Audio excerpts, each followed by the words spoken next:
مما نزلنا، یہاں باب تفعیل ہے۔ میں نے عرض کیا تھا باب افعال کا معنی ہے انزلنا، یک بار نازل کرنا۔ تفعیل انزلنا کا ذکر ہے، اس سے مراد لوح محفوظ سے پہلے آسمان پر قرآن کا اترنا ہے۔ یک بار اللہ تعالیٰ نے اتارا تھا۔ جہاں باب تفعیل ہے اس سے آہستہ آہستہ 23 سال نبی کریم صلی اللہ علیہ وسلم کے قلب اطہر پر اترنا مراد ہے۔ یہاں نزلنا باب تفعیل کو اللہ نے ذکر کیا ہے، چونکہ مخاطب آگے مخالفین قرآن تھے۔ فرمایا جس کو محمد صلی اللہ علیہ وسلم آہستہ آہستہ بنا کر لے آئے ہیں، آہستہ آہستہ اللہ کی طرف سے لائے ہیں، تم بھی اس قرآن کی مثل لانا چاہتے ہو، تم بھی آہستہ آہستہ یہ خدمت کر کے دیکھ لو۔ آہستہ آہستہ یہ خدمت تم بھی سر انجام دے دو، لیکن قیامت کی صبح ہو سکتی ہے کوئی کافر یہ خدمت سر انجام نہیں دے سکتا۔ یہاں معجزے کا معنی یاد رکھیں۔ معجزہ کس کو کہتے ہیں؟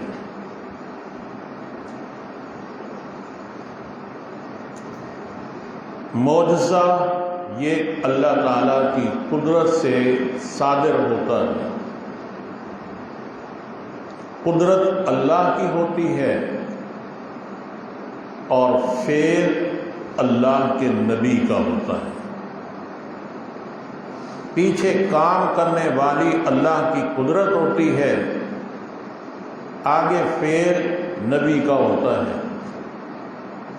نبی کا اس معجزے پر کسی قسم کا اپنا ذاتی دخل نہیں ہوتا، اپنا اختیار نہیں ہوتا،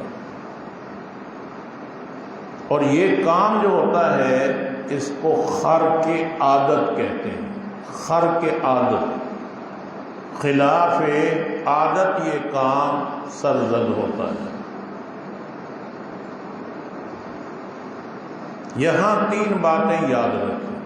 پہلی بات یہ ہے وقائع عادیہ، نمبر 2 صناع عجیبہ، نمبر 3 قدرت الہیہ۔ یہ جب تینوں باتیں ذہن میں رکھیں گے تو آپ کو معجزے کا مفہوم اور مطلب سمجھنا آسان ہو جائے گا۔ پہلی چیز وقائع عادیہ، دنیا کے اندر جتنی چیزیں وجود پذیر ہو رہی ہیں وہ اسباب کے ذریعے سے وجود میں آ رہی ہیں، اور ان کے نتائج کو ہم آنکھوں سے دیکھ رہے ہیں۔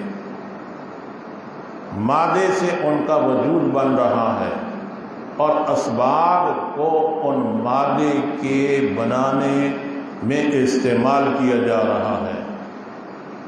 ہم اس کے نتیجے کو اپنی آنکھ سے دیکھتے ہیں۔ یہ جیسے ہی بندہ پیدا ہوتا ہے یہ اسباب کے ذریعے چیزیں اس کے ساتھ چلنا شروع ہو جاتی ہیں۔ بچہ پیدا ہوا، پہلے اس نے چیخ ماری، یہ سبب بن گیا کہ یہ زندہ ہے۔ مفتی کا فتویٰ لگ جائے گا کہ یہ زندہ ہے، چیخنی لگائی، فتویٰ لگ جائے گا یہ مردہ ہے، اس کا کوئی جنازہ نہیں ہے، اس کا کوئی کفن دفن نہیں ہے، بس اس کو کپڑے میں لپیٹو اور مٹی میں اس کو دفن کرو۔ بچہ چیخ مارتا ہے، ماں اپنے پستان کے ساتھ لگاتی ہے، یہ ایک سبب ہے۔ یہ اسباب چلنا شروع ہو گئے، بچہ بڑھنا شروع ہو گیا، دنیا کے اندر اس کے پرورش کے کئی اسباب ہوئے، اس کے نتائج ہم نے آنکھوں سے دیکھے۔ اس کو کہتے ہیں اسباب عادیہ۔ کیا کہتے ہیں؟ اسباب عادیہ، عادت کے طور پر جو اسباب اختیار کیے جاتے ہیں، ان کے نتائج کو ہم دیکھتے بھی ہیں اور سنتے بھی ہیں۔ اس کو کہتے ہیں اسباب عادیہ۔ مادے کی استعمال کی گئی ہے اور نتائج ہمارے سامنے آئے۔ دوسری چیز ہے صنائع عجیبہ۔ ایک ہے اسباب عادیہ، ایک ہے اسباب عادیہ کا نتیجہ۔ اسباب عادیہ اور نتیجے کے درمیان ایک لطیف سا تعلق ہے۔ اسباب عادیہ اور نتائج کے درمیان ایک لطیف تعلق ہے۔ یہ تعلق ہر انسان نہیں سمجھ سکتا، ہر انسان کی آنکھوں سے اوجھل ہے۔ اسباب عادیہ تو معلوم ہے، یہ 10 روپے ہیں، اب 10 روپے کی جا کے چیز لے آیا، یہ اسباب عادیہ کا کیا ہو گیا؟ نتیجہ ہو گیا۔ اب ان دونوں کے درمیان ایک لطیف تعلق ہے، اس تعلق کو صرف ماہرین ہی جانتے ہیں، اس کے علاوہ کوئی اور نہیں جانتا۔ مثلا ہم نے دیکھا ہوائی جہاز اڑ رہا ہے، اسباب عادیہ کو اختیار کرتے ہوئے مادے کو جوڑا گیا، نتیجہ دیکھا کہ ہوا میں اتنے من و تنوں کے حساب سے وہ اڑ رہا ہے۔ لیکن ہوا کو کیسے قابو کیا گیا اور کیسے اتنے وزنی جہاز کو اس ہوا نے اٹھایا ہے، یہ نہ آپ سمجھتے ہیں نہ میں سمجھتا ہوں۔ اس کو ماہرین فن ہی جانتے ہیں۔ ماہرین فن جو اس جہاز کو چلانے والے، جو اس جہاز کو بنانے والے اور پھر اس کو اڑانے والے، یہ ماہرین لوگ جانتے ہیں کہ یہ جہاز کیسے بنا ہے اور اس ہوا کی فضا میں کیسے اس کو اڑایا گیا ہے۔ یہ وہ ہی جانتے ہیں، کوئی اور نہیں جانتا۔ جہاں یہ دونوں باتیں جواب دے دیں گے، اسباب عادیہ اور اس کے نتائج اور ان کے درمیان جو لطیف ایک تعلق ہے جس کو ماہرین لوگ ہی جانتے، کوئی اور نہیں جانتا، جہاں یہ ساری باتیں جواب دے دیں گی تو وہاں نبی کا معجزہ ہوگا۔ وہاں کیا ہوگا؟ نبی کا معجزہ ہوگا، اور وہ معجزہ اللہ تعالیٰ کی قدرت سے ظاہر ہوگا، اللہ تعالیٰ کی قدرت سے ظاہر ہوگا، اور نبی کے ہاتھ پر وہ ظاہر ہوگا۔ اللہ تعالیٰ کی قدرت سے نبی کے ہاتھ پر ظاہر ہوگا۔ اس کی چند مثالیں آپ ذہن میں رکھیں کہ اللہ تعالیٰ کی قدرت سے کیسے ظاہر ہوا۔ اس کی مثال ایک تو یہ یاد رکھیں، حضرت ابراہیم علیہ السلام کو آگ میں ڈالا گیا، آگ کو اللہ تعالیٰ نے ٹھنڈا کیا۔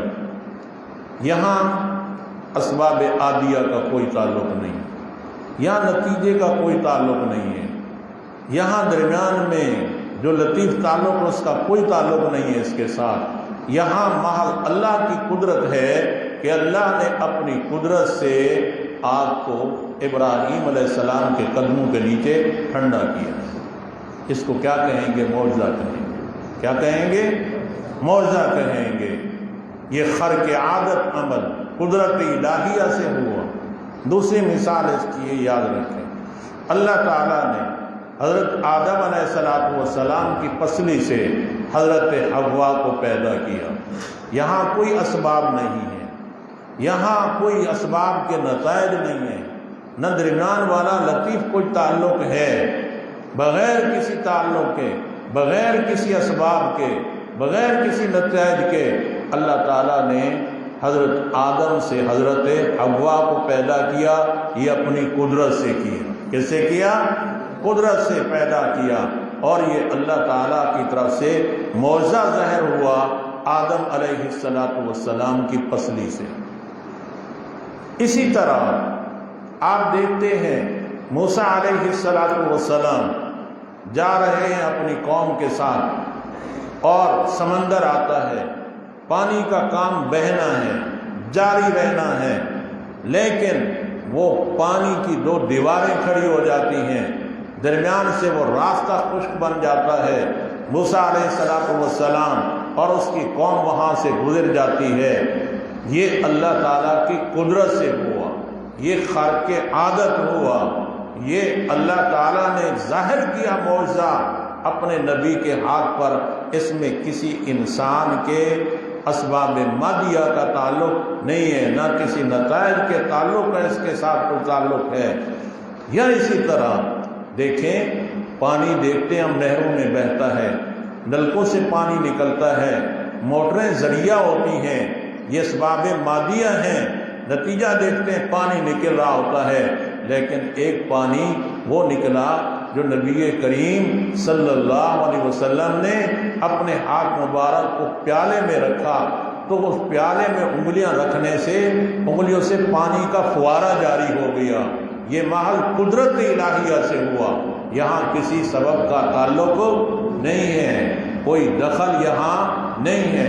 یا آپ دیکھیں، ہوائی جہاز کو ہم دیکھتے ہیں اڑ رہا ہے، یہاں اسباب بھی ہیں، اسباب کے نتائج بھی ہیں، پیچھے ماہرین کا پتہ بھی ہے کہ انہوں نے اس کو کیسے بنایا اور کیسے اس کو فضا کے اندر اڑایا، لیکن ایک ہوائی جہاز کے مقابلے کے اندر ایک تخت سلیمانی ہے، تخت سلیمانی ہے۔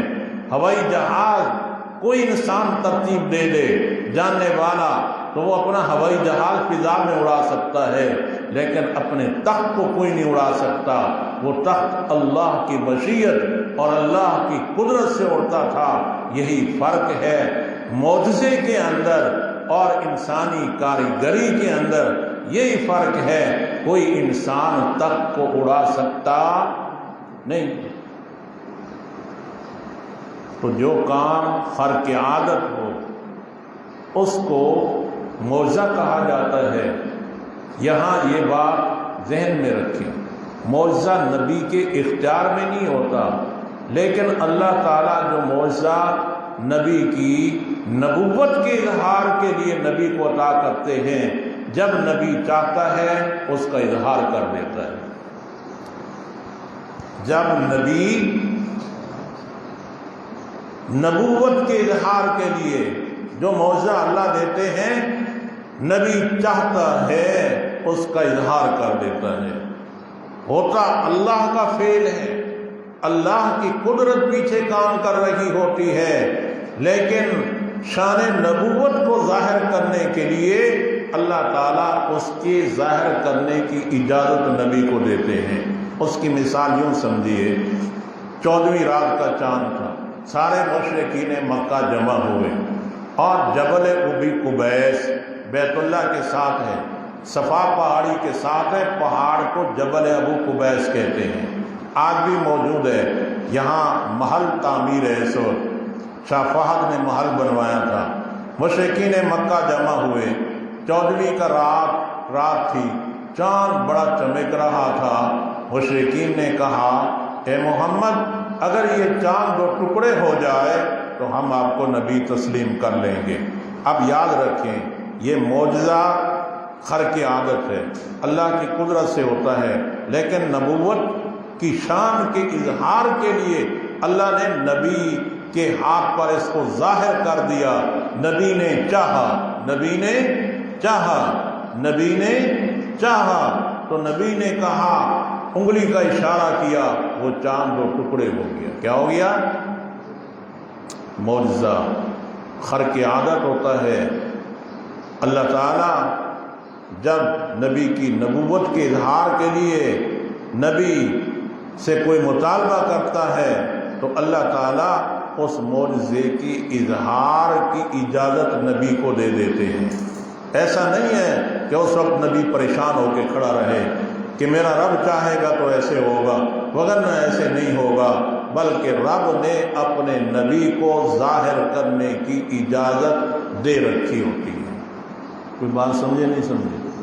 یہ لفظ میرے یاد رکھنا، وگرنہ آپ پھنس جائیں گے۔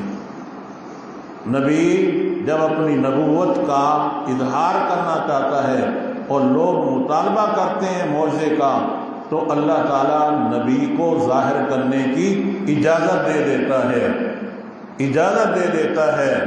نبی چاہتا ہے تو وہ ظاہر ہو جاتا ہے، جس طرح چاند 2 ٹکڑے ہو گیا، چاند 2 ٹکڑے ہو گیا۔ تو قرآن کریم یہ اللہ تعالیٰ کا معجزہ ہے، یہ اللہ تعالیٰ کی قدرت سے آیا ہے۔ اس کے اندر اسباب عادیہ کا تعلق نہیں ہے، دنیا کے لطائف معاملات کا اس کے ساتھ کوئی تعلق نہیں ہے۔ یہ اللہ تعالیٰ کی طرف سے قرآن کریم معجزہ ہے۔ کیا ہے؟ معجزہ ہے۔ فرمایا مما نزلنا علی عبدنا، جو اتارا ہے ہم نے آہستہ آہستہ اپنے بندے پر۔ یہاں عبد کی اضافت نا کی طرف ہے، یہ تعظیم کے لیے، ہمارا بندہ، ہمارا، جس طرح کہتے ہیں عبد السلطان راقبہ، سلطان کا بندہ، سلطان کا بندہ، عبد کی سلطان کی طرف نسبت ہوئی تو اس کی تعظیم شان بڑھ گئے۔ تو یہاں اللہ تعالیٰ نے نبی کریم صلی اللہ علیہ وسلم کی اپنی طرف نسبت کی عبدنا، اور یہ لفظ نبی کریم صلی اللہ علیہ وسلم کو بہت زیادہ محبوب تھا۔ چنانچہ جب نبی کریم صلی اللہ علیہ وسلم معراج پر تشریف لے گئے، اللہ تعالیٰ نے آپ کو فرمایا میرا نبی آپ کو کون سا لقب محبوب ہے؟ تو حضور علیہ السلام نے عرض کیا یا اللہ مجھے آپ اپنا بندہ بنا لیں، بندہ بنا لیں، آپ کی عبدیت مجھے زیادہ محبوب ہے۔ سبحان الذی اسرا بعبدہ، اب نبی نے اختیار کیا، اب عبادت سے ہے، ایک عبادت کرنے والا ہے، جس کی عبادت کی جائے گی اس کو معبود کہا جائے گا۔ عابد ہمیشہ معبود کا ہر حال میں محتاج ہوتا ہے، عابد ہر حال میں معبود کا محتاج ہوتا ہے۔ زندگی کے کسی لمحے میں کوئی وقت بھی ایسا نہیں آتا کہ عابد اپنے معبود کا محتاج نہ ہو۔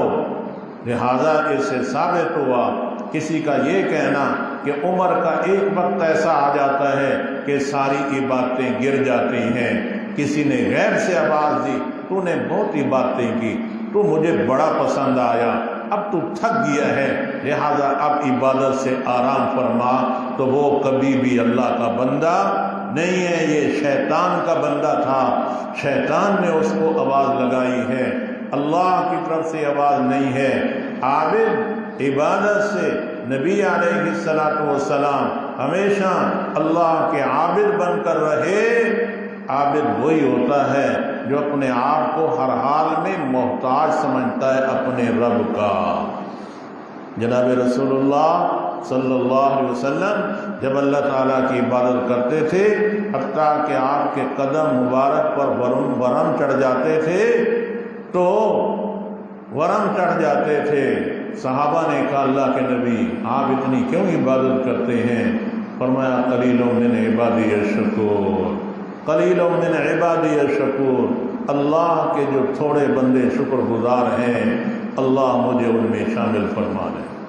کسی حال میں بھی عبادت گری نہیں۔ عبد اور غلام میں فرق، عبد کا معنی غلام بھی آتا ہے۔ عبد وہ ہوتا ہے جو ہر حال میں اپنے معبود کا محتاج رہتا ہے۔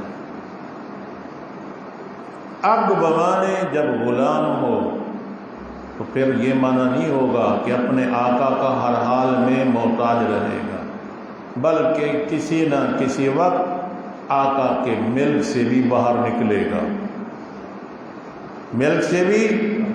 اس لیے حضور غلام نہیں ہے، حضور کیا ہے؟ عبد ہے۔ کیا ہے؟ عبد ہے، کہ کسی لمحے میں بھی اللہ کی عبادت سے باہر۔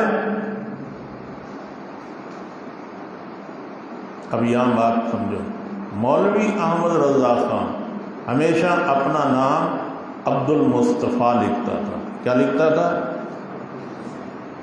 اب مانا کیا ہوگا؟ مصطفیٰ کا بندہ، جو کسی وقت بھی نبی کی عبدیت سے نہ نکلے۔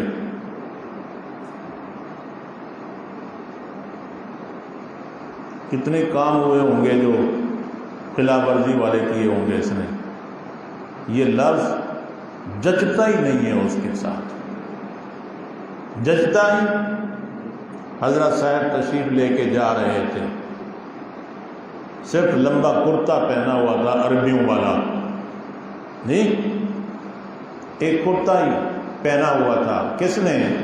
میں نے۔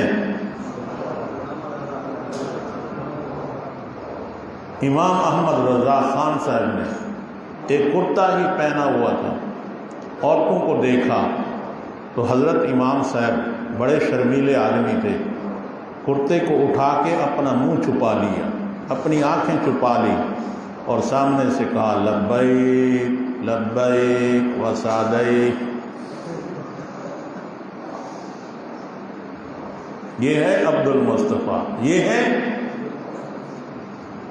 غلام مصطفیٰ۔ بننے سے تو بات بنتی ہے، کبھی اوپر نیچے کام ہو گیا تو اللہ معاف فرما دیں گے، لیکن عبد المصطفیٰ اور پھر قمیض کا دامن اٹھا کے اپنا منہ چھپا لے، اپنی آنکھیں چھپا لے اور زیارت کرواتا رہے اور کہے میں کون ہوں؟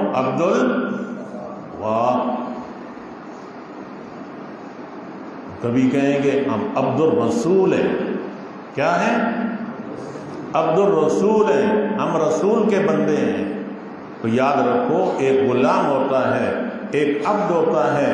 عبد وہ ہوتا ہے جو کسی وقت بھی اس کی عبودیت سے نکلتا نہیں ہے، غلام وہ ہوتا ہے جو کسی وقت نکل جاتا ہے، مالک کو کہتا ہے مالک جی یہ پیسے لے لو، میری جان چھوڑ دو، غلامی سے آزاد ہو گیا، غلامی سے آزاد ہو گیا۔ تو لفظ جچتا غلام مصطفیٰ ہے، عبد مصطفیٰ جچتا ہی نہیں ہے۔ اللہ تعالیٰ ان کو سمجھ عطا فرمائے۔ میں ایک جگہ گیا، علماء کا مجمع تھا، ایک مولوی صاحب جو ہے نا اس کی بڑی تعریف کرنے لگے، فتاوی رضویہ لکھا ہے، اتنے جلدوں میں لکھا ہے۔ میں نے کہا تیرے اکابر مر گئے ہیں کہ انہوں نے دین کی خدمت نہیں کی، باقی اسی کی تعریف باقی تھی؟ یہ لوگ کہتے ہیں ہم تنگ ظرف نہیں ہیں، وسیع الظرف ہیں۔ کیا ہیں؟ آپ وسیع الظرف بنے، ہم منع نہیں کرتے، لیکن جو میرے اکابر نے لکھا ہے کسی کو ایسی ہمت ہی نہیں ہوئی۔ میں تو ایک چور بندہ ہوں، یہ چوری کر کے آتا ہوں، آپ کو سناتا ہوں، میرے کوئی باپ کی باتیں ہیں یہ؟ جی میں آپ کو سناتا ہوں، میرے کوئی باپ کی باتیں ہیں؟ یہ میرے اکابر کی باتیں ہیں، میرے علماء کی باتیں ہیں، یہ علماء دیوبند کی باتیں جو انہوں نے لکھی ہیں اور میں آپ کو سناتا ہوں۔ جو ان کی باتوں کے اندر اللہ نے نور رکھا ہے، کسی باطل کی بات کے اندر نور سرے سے ہے ہی نہیں۔ اگر اچھے الفاظ میں لکھ رہا ہے تو اس کے اچھے الفاظ لکھنے کی ضرورت نہیں ہے، نبی کی غلامی ضروری ہے۔ نبی کی الفاظ لکھنے میں کامیابی نہیں ہے۔ ایک پینٹر نے لکھ دیا لا الہ الا اللہ محمد الرسول اللہ، اس لکھنے میں کامیابی نہیں ہے، اس کو دل دماغ کا زیور بنا لیا، اس میں کامیابی ہے۔ وہ سمجھے ہو؟ تو تعریف کرتے ہیں کس کی؟ عبد المصطفیٰ کی، جی جو ماشاءاللہ حال یہ ہے کہ اپنا کرتے کا دامن اٹھا کر اپنے چہرے کو چھپاتا ہے اور باقی دکان عورتوں کو دکھاتا ہے، جی اور تعریف اس کی جا رہی ہے۔ تو اپنے اکابر کی تعریف کیا کرو، اپنے اکابر کی۔ میں نے حضرت مولانا پیر عزیز الرحمن ہزاروی رحمۃ اللہ علیہ کے ساتھ ایک صحبت کا وقت گزارا ہے سفر حضر کے اندر۔ مجھے یاد نہیں ہے کہ حضرت نے کسی ایرے گہرے کی تعریف کی ہو۔ جب بھی تذکرہ خیر کرتے ہیں مولانا قاسم نانوتوی رحمۃ اللہ علیہ کا، مولانا رشید احمد گنگوہی رحمۃ اللہ علیہ کا، مولانا خلیل احمد سہارنپوری رحمۃ اللہ علیہ کا، اور ان کے والد گرامی اور حضرت شیخ محمد زکریا رحمۃ اللہ علیہ کا، اپنے اکابر کا تذکرہ کرو جن کی زندگی قرآن و سنت سے معمور تھی۔ ان کے تذکرے مت کرو جو بدعتی ہیں، کہ ایسا نہ ہو کہ تمہارا شمار بھی بتیوں کے اندر ہو جائے۔ اللہ تعالیٰ ہدایت عطا فرمائے۔ اپنوں کی تعریف کیا کرو، زبان نہیں کھلتی تو مت کھولو، بیگانوں کے لیے تو مت کھولو، اس کو تو نمک حرام کہتے ہیں۔ باپ بیچارہ صبح سے شام تک کماتا ہے، شام کو کھانا کھلاتا ہے، اور یہ عشاء کے بعد کھانا باپ کا کھایا اور دوسرے کو کہتا ہے ابا، کیا کہتا ہے؟ دوسرے کو کیا کہے؟ اس کو کیا کہیں گے؟ نمک حرام۔ وہ کما کے کھلایا تو اس نے ہے، اور ابا تو کسی اور کو کہہ رہا ہے۔ وہ علم تو تمہیں اس راستے سے آیا ہے اور تم تذکرے دوسروں کے کرتے ہو۔ تو بھائی ہم غلام مصطفیٰ ہیں، ہم عبد المصطفیٰ، ہم اس کے تقاضے پورے نہیں کر سکتے۔ ہم عبد الرحمن ہیں، اس کے تقاضے پورے نہیں کر سکیں گے، پھر بھی وہ معاف فرما دے گا۔ اور سمجھے نہیں سمجھے؟ جی ہم عبداللہ ہیں، ہم اس کے تقاضے نہیں بھی پورے کریں گے تو رب العالمین اپنی مہربانی سے ہمیں معاف فرما دے گا۔ تو یہاں عبد کی نسبت نا کی طرف تعظیم کے لیے ہے۔ نبی کریم صلی اللہ علیہ وسلم نے کے لیے اللہ نے فرمایا ہمارے بندے، ہمارے بندے۔ یہاں ایک بات یہ ذہن میں رکھنا ضروری ہے، قرآن کریم میں نبی کریم صلی اللہ علیہ وسلم یا آپ کے علاوہ جتنے انبیاء علیہ الصلوۃ والسلام گزرے ہیں، ان کے لیے 4 قسم کے لفظ استعمال کیے: عبد، بشر، رجل، انسان۔ 4 قسم کے لفظ استعمال کیے: بشر، عبد، انسان، رجل۔ یہ الفاظ مختلف ہیں، معنی کے اعتبار سے سب ایک ہیں، متحد ہیں، یعنی جنسیت کے اعتبار سے، نوعیت کے اعتبار سے